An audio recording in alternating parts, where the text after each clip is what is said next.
మనతో పాటు ఉన్న రైతు పేరు పీరియా నాయక్ గారు. కామారెడ్డి జిల్లాలోని బాన్స్వాడ మండల కేంద్రానికి పక్కనే ఉన్నటువంటి బోర్లంగ్ క్యాంప్ తండావాసి వారు 25 సంవత్సరాలుగా వరి సాగు చేస్తున్నారు. గతంలో వీళ్ళు సబ్సిడీలో వచ్చినటువంటి జింక్ వాడే వాళ్ళము అని చెప్పారు. అంతేనా?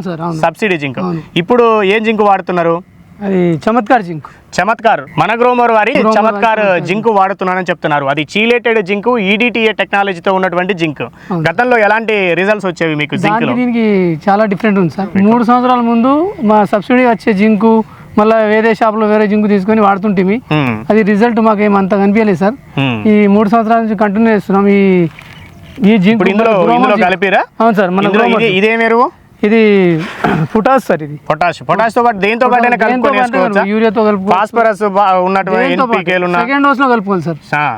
లిక్విడ్ ఎన్ని రోజులకు వేసుకుంటారు? చేను ఎన్ని రోజుల ఏజ్ లో ఉన్నప్పుడు? 15 రోజులు ఉన్నప్పుడు వేసుకోవాలి. నాట్ అయినాక 15 రోజులు. ఎండాకాలంలో తుకంకి ఒకసారి స్ప్రే చేసుకుంటాం సార్. తుకానికి ఒకసారి చలి ఎక్కువ ఉంటుంది కదా, తర్వాత మళ్ళీ ఇంకోసారి చల్లుకుంటాం.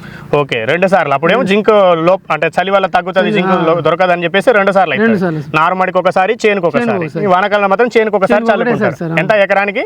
ఎకరానికి ½ కేజీ సార్. ఒక ప్యాకెట్ ఉంటుంది, అది ఎరువులో కలుపుకుంటారు.